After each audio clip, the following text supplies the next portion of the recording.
Jalan Yoga vs Jalan Tantra bagian 1 akan dibagikan dalam 4 bagian. Apa perbedaan antara yoga tradisional dan tantra? Apakah mereka sama? Tantra dan yoga pada dasarnya berbeda. Mereka mencapai tujuan yang sama, namun, jalan mereka tidak hanya berbeda, tapi juga bertentangan. Oleh karenanya hal ini harus dipahami dengan jelas. Proses yoga adalah juga merupakan metodologi, yoga juga merupakan teknik. Yoga bukanlah filsafat, sama seperti tantra, yoga bergantung dan mengandalkan tindakan, action, praktek, metode, teknik. Dengan jalan melakukan itu juga mengarah ke yoga, namun prosesnya berbeda. Dalam yoga kita harus berjuang, melawan, dan bertarung, itu adalah jalan para pejuang.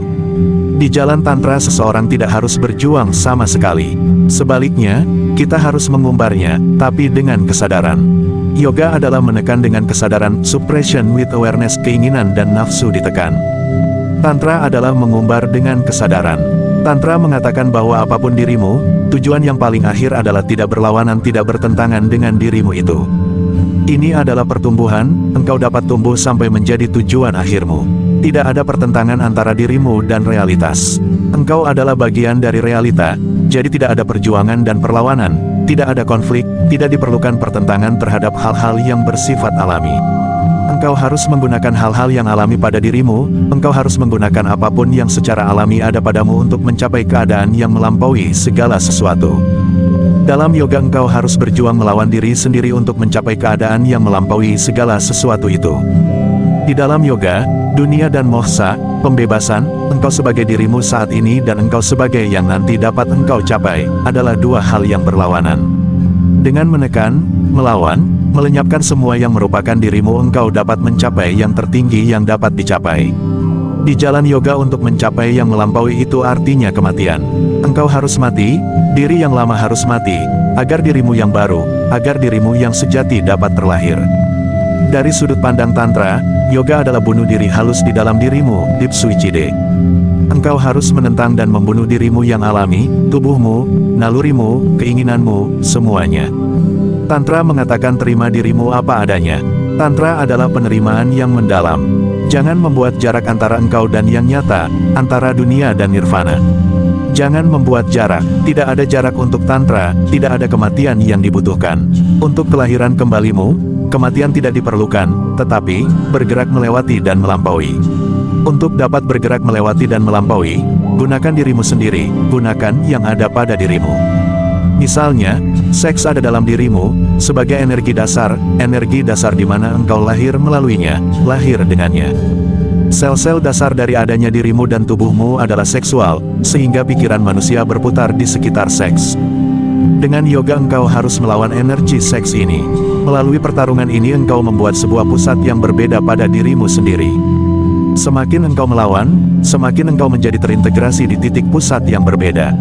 Maka seks tidak menjadi pusatmu. Melawan seks, tentu saja, secara sadar, akan menciptakan pusat yang baru dalam dirimu, penekanan baru, kristalisasi baru. Maka seks tidak akan menjadi energimu. Engkau akan membuat energi untuk bertarung dengan seks. Sebuah energi dan pusat yang berbeda dari keadaanmu akan terwujud. Untuk tantra engkau harus menggunakan energi seks.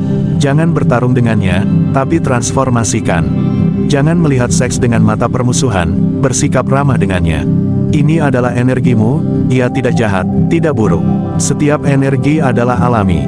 Energi itu dapat berguna untukmu, dan dapat juga digunakan untuk melawanmu. Engkau dapat membuatnya sebagai batu hambatan, atau engkau dapat membuatnya sebagai batu pijakan untuk engkau gunakan melangkah di atasnya. Energi seks ini dapat digunakan. Digunakan dengan benar, ia menjadi ramah, digunakan dengan salah, ia menjadi musuhmu. Energi itu bukan teman dan bukan juga musuh. Energi adalah sesuatu yang alami. Kebanyakan manusia yang menggunakan seks, membuat seks menjadi musuh, dan seks menghancurkan dia, ia menjadi tak berdaya melawan seks. Yoga memiliki pandangan yang berbeda, berlawanan dengan pikiran umum. Pikiran umum dihancurkan oleh keinginannya sendiri, sehingga yoga mengatakan berhenti menginginkan, jadilah tanpa keinginan. Lawan keinginan dan ciptakan keterpaduan di dalam dirimu yang mana adalah tanpa keinginan. Tantra mengatakan sadari keinginan, jangan membuat perlawanan apapun.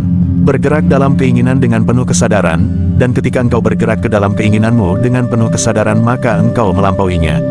Engkau di dalamnya dan masih tetap tidak berada di dalamnya. Engkau melewati itu, tapi engkau tetap di luar. Yoga lebih terlihat menarik karena yoga hanyalah kebalikan dari pemikiran yang umum, sehingga pemikiran yang umum dapat memahami bahasa yoga. Engkau tahu bagaimana seks menghancurkanmu, bagaimana ia telah menghancurkanmu, bagaimana engkau selalu berputar di sekitar seks seperti budak, seperti boneka. Engkau mengetahui ini dari pengalamanmu. Jadi ketika yoga mengatakan untuk melawannya, engkau segera memahami bahasanya. Itulah daya tariknya, daya tarik yoga yang mudah ditangkap. Tantra tidak dapat dengan mudah menjadi begitu menarik. Terlihat sulit, bagaimana untuk bergerak dalam keinginan tanpa menjadi dikuasai oleh keinginan. Bagaimana melakukan hubungan seks secara sadar, dengan penuh kesadaran. Pemikiran yang biasa menjadi takut. Ini terlihat berbahaya. Bukan berarti itu berbahaya, apapun yang engkau tahu tentang seks menciptakan bahaya bagimu. Engkau mengenal dirimu, engkau tahu bagaimana engkau dapat menipu diri sendiri. Engkau tahu betul bahwa pikiranmu licik. Engkau dapat bergerak dalam keinginan, dalam seks, dalam segala hal, dan engkau dapat menipu diri sendiri bahwa engkau sedang bergerak dengan penuh kesadaran. Itulah mengapa engkau merasakan bahayanya. Bahayanya tidak berada di dalam tantra, bahayanya adalah di dalam dirimu. Dan daya tarik yoga adalah karena dirimu, karena pemikiranmu yang biasa, seksmu ditekan, engkau menjadi haus seks. Karena pemikiran umum tidak memiliki pemikiran yang sehat tentang seks, yoga menjadi menarik. Dengan masyarakat yang lebih mapan, dengan seks yang sehat, alami, normal, kasusnya akan berbeda. Kita tidak normal dan alami. Kita benar-benar tidak normal, tidak sehat, benar-benar gila. Tapi karena semua orang lain juga seperti kita tidak pernah merasakannya bahwa ini tidak normal. Kegilaan menjadi hal yang begitu biasa sehingga tidak menjadi gila adalah tidak normal. Seorang Buddha adalah tidak normal, seorang Yesus adalah tidak normal bagi kita. Mereka bukan bagian dari kita. Hal normal ini adalah penyakit. Pemikiran normal ini telah menciptakan daya tarik yoga. Jika engkau memandang seks secara alami, tanpa filosofi di sekitarnya, tanpa filosofi yang mendukung seks ataupun menentang seks, jika engkau menerima seks sama seperti engkau menerima tanganmu, matamu, jika itu diterima sebagai hal yang benar-benar alami, maka tantra akan memiliki daya tarik.